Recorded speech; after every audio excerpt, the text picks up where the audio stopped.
जय हिंद दोस्तों। आज हम सामान्य अध्ययन के 20 महत्वपूर्ण प्रश्नों को लेकर आए हैं जो आपकी आने वाली सभी परीक्षाओं के लिए अति महत्वपूर्ण होंगे। चलिए तो हम स्टार्ट करते हैं। हमारा पहला क्वेश्चन है, भारत में स्थायी बंदोबस्त कितने प्रतिशत भाग पर लागू था। तो दोस्तों आपको बताना है कि भारत में जो स्थायी बंदोबस्त था वो कितने परसेंट भाग पर लागू था। तो इसका ऑप्शन है 19%, 26%, 45%, 50%। तो इसका राइट आंसर होगा ऑप्शन ए 19%। भारत में स्थायी बंदोबस्त 19% भूभाग पर लागू था। तो इसका राइट आंसर ऑप्शन ए होगा। हमारा अगला क्वेश्चन है, भारत में स्थायी बंदोबस्त का जनक किसे माना जाता है। तो दोस्तों आपको बताना है कि भारत में स्थायी बंदोबस्त का जनक किसे माना जाता है। तो इसका ऑप्शन है Warren Hasting, Lord Cornwallis, Lord Ellenborough, Lord Curzon. तो इसका राइट आंसर होगा option B Lord Cornwallis. Lord Cornwallis को भारत में स्थायी बंदोबस्त का जनक माना जाता है। इसका राइट आंसर ऑप्शन बी होगा। हमारा अगला क्वेश्चन है, भू राजस्व की रैयतवाड़ी व्यवस्था सर्वप्रथम कहाँ लागू की गई थी। तो दोस्तों आपको बताना है कि भू राजस्व की रैयतवाड़ी व्यवस्था सर्वप्रथम कहाँ लागू की गई थी। तो इसका ऑप्शन है मुंबई प्रेसिडेंसी, मद्रास प्रेसिडेंसी, बंगाल संयुक्त प्रांत।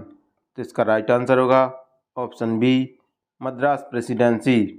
भू राजस्व की जो रैयतवाड़ी व्यवस्था थी वो सर्वप्रथम मद्रास प्रेसिडेंसी में लागू की गई थी। तो इसका राइट आंसर ऑप्शन बी होगा। हमारा अगला क्वेश्चन है, रैयतवाड़ी व्यवस्था सर्वप्रथम कब लागू की गई थी। तो दोस्तों आपको बताना है कि जो रैयतवाड़ी व्यवस्था है वो सर्वप्रथम कब लागू की गई थी। तो इसका ऑप्शन है 1792, 1779, 1756, 1789। तो इसका राइट आंसर होगा ऑप्शन ए 1792। जो भारत में रैयतवाड़ी व्यवस्था थी वो 1792 में लागू की गई थी। तो इसका राइट आंसर ऑप्शन ए होगा। हमारा अगला क्वेश्चन है, मद्रास में रैयतवाड़ी व्यवस्था लागू करने का श्रेय किसे जाता है। तो दोस्तों आपको बताना है कि मद्रास में जो रैयतवाड़ी व्यवस्था है सर्वप्रथम किसने लागू की थी। तो इसका ऑप्शन है Lord Curzon, Lord Cornwallis, Captain Reid, Warren Hastings. तो इसका राइट आंसर होगा कैप्टन रीड। मद्रास में रैयतवाड़ी व्यवस्था लागू करने का श्रेय कैप्टन रीड को जाता है। तो इसका राइट आंसर ऑप्शन सी होगा। हमारा अगला क्वेश्चन है, मुंबई प्रेसिडेंसी में रैयतवाड़ी व्यवस्था लागू करने का श्रेय किसे जाता है। तो दोस्तों आपको बताना है कि मुंबई प्रेसिडेंसी में रैयतवाड़ी व्यवस्था लागू करने का श्रेय किसे जाता है। तो इसका ऑप्शन है captain Reid, Ellenborough, Lord Curzon, Elphinstone एवं चैम्पलिन। तो इसका राइट आंसर होगा ऑप्शन डी एल्फिंस्टन एवं चैम्पलिन को मुंबई प्रेसिडेंसी में रैयतवाड़ी व्यवस्था लागू करने का श्रेय दिया जाता है। तो इसका राइट आंसर ऑप्शन डी होगा। हमारा अगला क्वेश्चन है, रैयतवाड़ी व्यवस्था ब्रिटिश भारत के कितने परसेंट भाग पर विस्तृत थी। तो दोस्तों आपको बताना है कि जो रैयतवाड़ी व्यवस्था थी वो ब्रिटिश भारत के कितने प्रतिशत भाग पर विस्तृत थी। तो इसका ऑप्शन है 15%, 51%, 36% या 86%। तो इसका राइट आंसर होगा ऑप्शन बी 51%। जो रैयतवाड़ी व्यवस्था थी वो ब्रिटिश भारत के 51% भूभाग पर विस्तृत थी। तो इसका राइट आंसर ऑप्शन बी होगा। हमारा अगला क्वेश्चन है, भू राजस्व की महालवाड़ी व्यवस्था भारत में कब लागू की गई। तो दोस्तों आपको बताना है कि भू राजस्व की महालवाड़ी व्यवस्था भारत में कब लागू की गई थी। तो इसका ऑप्शन है 1819 से 1822, 1890 से 1892, 1856 से 1858, 1840 से 1842। तो इसका राइट आंसर होगा ऑप्शन ए 1819 से 1822। जो भू राजस्व की महालवाड़ी व्यवस्था है वो भारत में 1819 से 1822 में लागू की गई थी। तो इसका राइट आंसर ऑप्शन ए होगा। हमारा अगला क्वेश्चन है, महालवाड़ी व्यवस्था में लगान वसूलने का दायित्व किसे दिया जाता था। तो दोस्तों आपको बताना है कि महालवाड़ी व्यवस्था में जो लगान वसूलने का दायित्व किसे दिया गया था। तो इसके ऑप्शन है जमींदार को, गांव के मुखिया को, किसान को, इनमें से कोई नहीं। तो इसका राइट आंसर होगा गांव के मुखिया को। महालवाड़ी व्यवस्था में लगान वसूलने का दायित्व गांव के मुखिया को दिया गया था। तो इसका राइट आंसर ऑप्शन डी होगा। हमारा अगला क्वेश्चन है, रैयतवाड़ी व्यवस्था भारत के किस क्षेत्र में लागू की गई थी? तो दोस्तों आपको बताना है कि जो रैयतवाड़ी व्यवस्था थी वो भारत के किस क्षेत्र में लागू की गई थी। तो इसका ऑप्शन है उत्तरी एवं मध्य भारत में, दक्षिण पश्चिम भारत में, उत्तर पूर्वी भारत में, दक्षिण भारत में। तो इसका राइट आंसर होगा ऑप्शन ए उत्तरी एवं मध्य भारत में। जो रैयतवाड़ी व्यवस्था थी भारत के उत्तरी एवं मध्य भारत में लागू की गई थी। तो इसका राइट आंसर ऑप्शन ए होगा।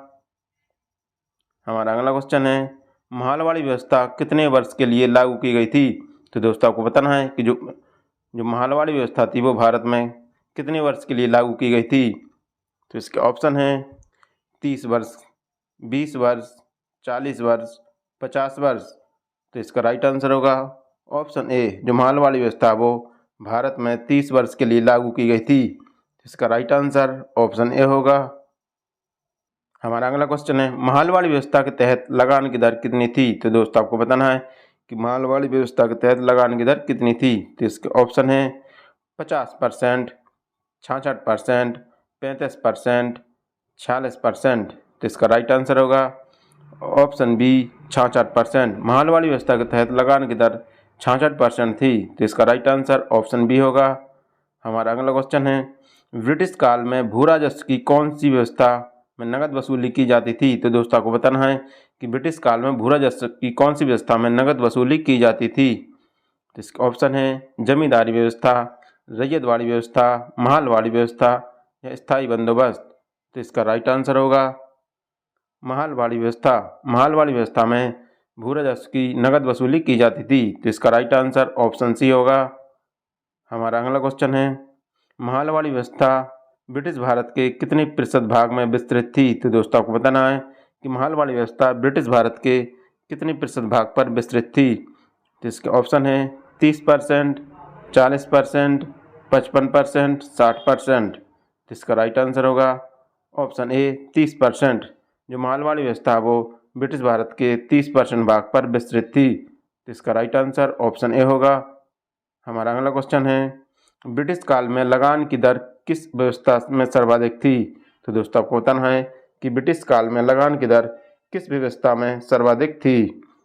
ऑप्शन है जमींदारी व्यवस्था, महलवाड़ी व्यवस्था, रैयतवाड़ी व्यवस्था या ए बी दोनों। तो इसका राइट आंसर होगा महलवाड़ी व्यवस्था। जो ब्रिटिश काल में लगान की दर महलवाड़ी व्यवस्था में सर्वाधिक थी। तो इसका राइट आंसर ऑप्शन बी होगा। हमारा अगला क्वेश्चन है मुंडा विद्रोह किसके नेतृत्व में किया गया था? तो दोस्तों आपको बताना है कि जो मुंडा विद्रोह है वो किसके नेतृत्व में किया गया था।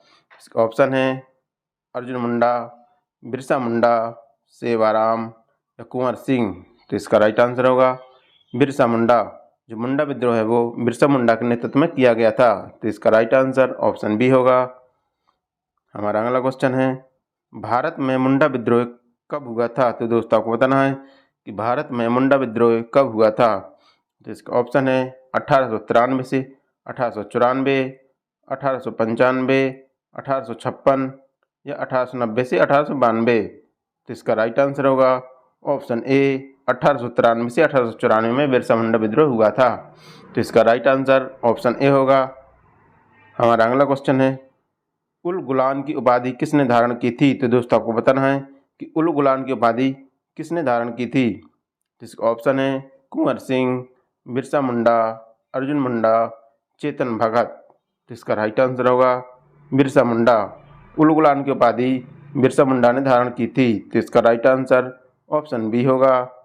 हमारा अगला क्वेश्चन है भील विद्रोह राजस्थान में कब हुआ था? तो दोस्तों आपको बताना है कि भील विद्रोह राजस्थान में कब हुआ था। तो इसका ऑप्शन है 1913, 1959, 1987, 1963। तो इसका राइट आंसर होगा 1913। भील विद्रोह राजस्थान में 1913 ईस्वी में हुआ था। तो इसका राइट आंसर ऑप्शन ए होगा। हमारा अगला क्वेश्चन है चैंचू विद्रोह कहाँ हुआ था? तो दोस्तों को बताना है कि चैंचू विद्रोह कहाँ हुआ था।